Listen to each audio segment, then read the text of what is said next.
Welcome back to my channel. This is Priya. I hope all are good and fine. So आज की video में हम discuss करेंगे और वी कैन से हम कंटिन्यू करेंगे हमारे नॉलेज एंड करिकुलम के एमसीक्यू क्वेश्चंस को। हमने यूनिट 1 के जो क्वेश्चंस थे, आई थिंक हमने अराउंड 12 क्वेश्चंस हमने डिस्कस किए थे। आई होप आपको अच्छे से समझ आ गए होंगे। आपको कुछ भी डाउट होगा तो आप मुझे कमेंट कर सकते हैं, ठीक है। तो आज हम यूनिट 2 के जो एमसीक्यू क्वेश्चंस हैं उसको डिस्कस कर लेते हैं कि 2nd यूनिट से आपके कौन कौन से जो क्वेश्चंस हैं वो बन सकते हैं। ये हम इसलिए कर रहे हैं कि पॉसिबिलिटी है कि आपके पेपर जो है वो ऑनलाइन हो जाए, क्योंकि आपको पता है कोविड जो है अभी काफ़ी ज़्यादा स्प्रेड हो रहा है फिर से। तो हो सकता है, पॉसिबिलिटीज़ हैं। नोटिफिकेशंस नहीं आए हैं अभी।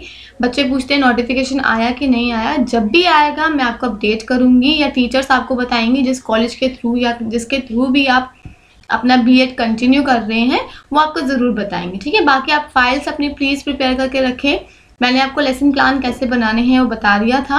और जबकि 5th फाइल है जो आपकी स्कूल बेस्ड एक्टिविटी पे होती है, उसकी भी मैं पीडीएफ जो है या फिर वीडियो आपको दे दूंगी, बना दूंगी। आप देख लीजिएगा आपको कैसे वो बनानी है फाइल, ठीक है।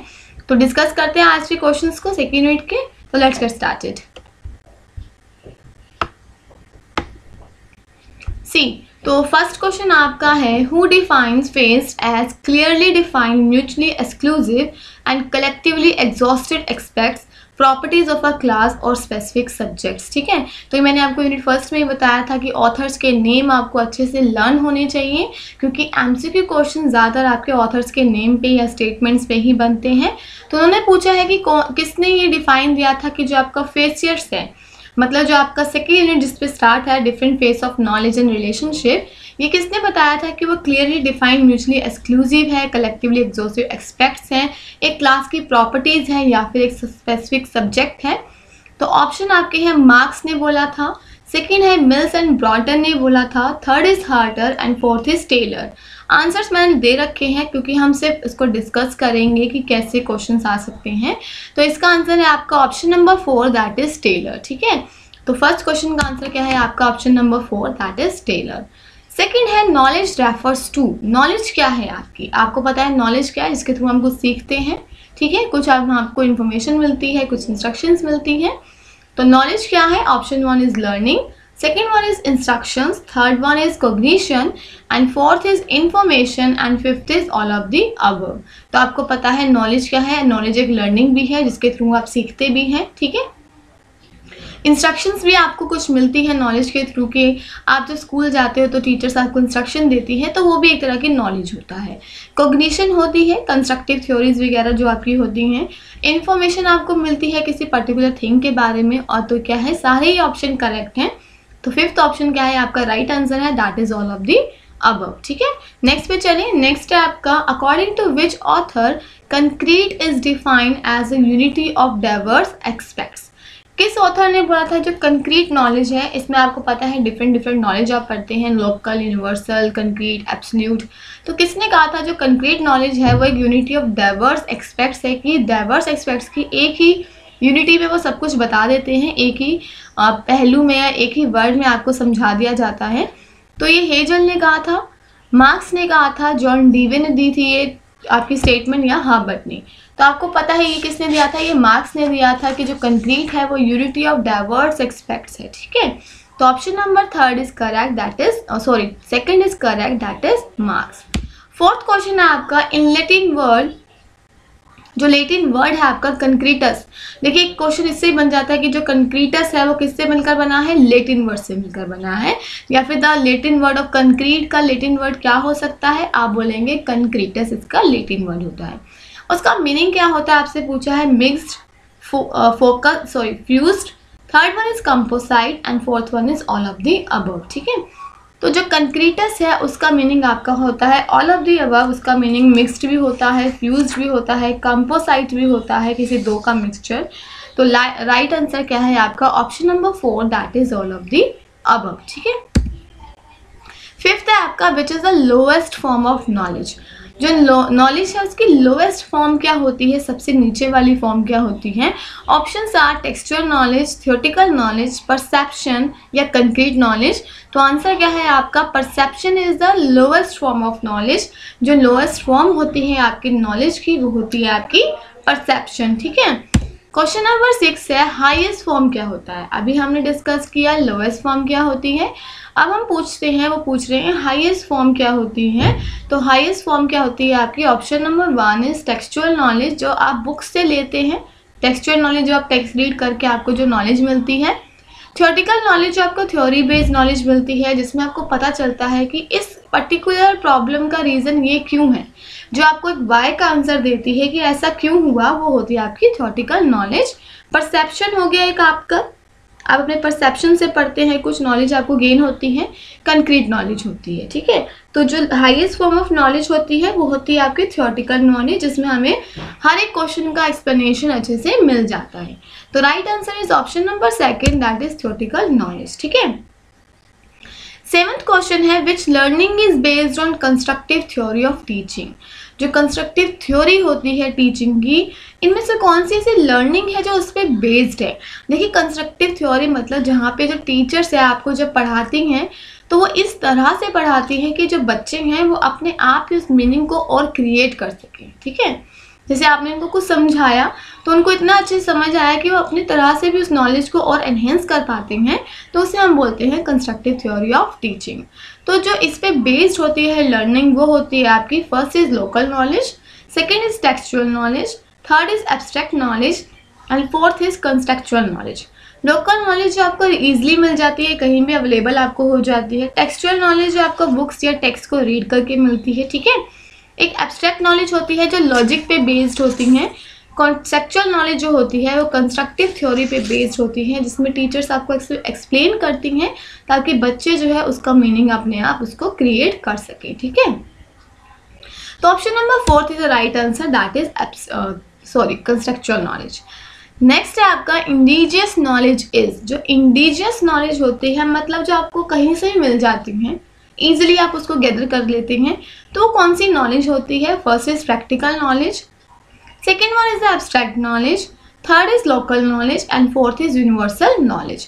तो जो आपकी इंडिजियस नॉलेज होती है, जैसे आपको मैंने बताया, जो आपको ईजिली मिल जाती है किसी भी सराउंडिंग से, तो वो क्या होगी आपकी लोकल नॉलेज, ठीक है। प्रैक्टिकल नॉलेज जब आप कोई एक्सपेरिमेंट्स करते हैं तो उसको प्रैक्टिकल नॉलेज बोलते हैं। जब आप रियलिटीज़ की तरफ जाते हैं तो मतलब आप ऐसा पढ़ते हैं कि आपको रियल में सिचुएशन मिल जाए तो आप उसको कैसे फेस आउट करेंगे, तो वो प्रैक्टिकल नॉलेज होगी जब बच्चों को प्रैक्टिकली समझाया जाता है, ठीक है, जैसे डेमोन्स्ट्रेशन करके। सेकेंड एब्स्ट्रैक्ट नॉलेज, जैसे मैंने आपको बताया जो लॉजिक्स पे बेस्ड होते हैं, ठीक है। लोकल नॉलेज आपको इजीली मिल जाती है एंड यूनिवर्सल नॉलेज जो हर जगह पे जाओगे तो वो कॉमन ही रहती है, जैसे सनराइज इन द ईस्ट, ये सूरज आपका पूरा दिशा से ही निकलता है, तो एक यूनिवर्सल नॉलेज है, इसको आप चेंज नहीं कर सकते, ठीक है। तो आंसर क्या है, लोकल नॉलेज। 9th है which knowledge is common to all, सबके लिए एक जैसी होती है। कल्चर, सोसाइटी, कुछ भी हो, and is to everywhere all of the time, हर जगह वो एक जैसी होगी, कहीं पे भी चले जाओ नॉलेज क्या है आपकी, कॉमन है। तो first is practical knowledge, second is abstract knowledge, third one is local knowledge, last is universal knowledge. तो आंसर क्या है आपका, यूनिवर्सल नॉलेज, जो हमने अभी डिस्कस किया था। जहाँ पे भी आप चले जाओगे ये नॉलेज क्या रहेंगी, कॉमन रहेंगी। जैसे पर्टिकुलर यूनिवर्सल ट्रूथ होते हैं, water boils at 100 degree Celsius etcetera, तो ये क्या है आपकी यूनिवर्सल नॉलेज, ठीक है। 10th क्वेश्चन है आपका which knowledge teaches the why. ये हमने पहले भी डिस्कस किया है। तो ये क्या है आपकी थ्योरेटिकल नॉलेज होती है जो आपको एक्सप्लेन करती है किसी भी एक क्वेश्चन का आंसर वाई में, कि ये चीज़ ऐसी क्यों है, ठीक है। प्रॉपर एक्सप्लेनेशन आपको मिलती है। तो आंसर क्या है आपका, option number 3 that is theoretical knowledge. 11th question है आपका the films, televisions, press influence the behavior of people without being influenced themselves. This is an example of, ठीक है। मतलब जो आप जब ऐसे कौन सी नॉलेज है, जैसे आप फिल्म्स देखते हो, टेलीविजन हो गया, प्रेस इन्फ्लुएंस तो करती है बिहेवियर ऑफ द पीपल को, बट आप कुछ रिएक्ट नहीं करते हो, आप बस उसको बैठ के देखते रहते हो, एक वन वे कम्युनिकेशन आप करते हो। तो ये किसका एग्जाम्पल है, जैसे आप पिक्चर देखने बैठते हो, टीवी देखने बैठते हो, तो आप सिर्फ बैठ के देखते हो, उसे ऑब्जर्व करते हो, समझने की कोशिश करते हो, बट आप कुछ बोलते नहीं हो उससे। टीवी से आप बात नहीं कर सकते या टेलीविज़न से नहीं कर सकते, या प्रेस आप जब कुछ न्यूज़ देखते हो तो आपको इन्फ्लुएंस तो करती है, बट आप एक रिएक्शन नहीं दे पाते तो वो एग्जाम्पल होता है आपका आउट ऑफ स्कूल नॉलेज। जो आपको स्कूल से बाहर नॉलेज मिलती है उसे बोलते हैं हम out of school knowledge. School knowledge जो आपको स्कूल में मिलेंगी। एक्टिव एजेंसीज वो होती हैं जहाँ पे आप एक टू वे कम्युनिकेट कर सकते हो, आप अपना रिएक्शन दे सकते हो। ये आपका पैसिव हो जाएगा, जिसमें सिर्फ आप टीवी देखने बैठते हो तो आप कुछ रिएक्ट नहीं करते, सिर्फ आप उसको देखते हो। तो ये क्या है आपका आउट ऑफ स्कूल नॉलेज, ठीक है। 12th है आपका a learned way of behaviour that is transmitted from generation to generation. एक लर्नड वे ऑफ बिहेवियर होता है जिसको आप एक जनरेशन से दूसरे जनरेशन तक क्या कर सकते हो, ट्रांसमिट कर सकते हो, उसे क्या कहते हैं। Option number 1 is information, second is culture, third is knowing and fourth is inheritance.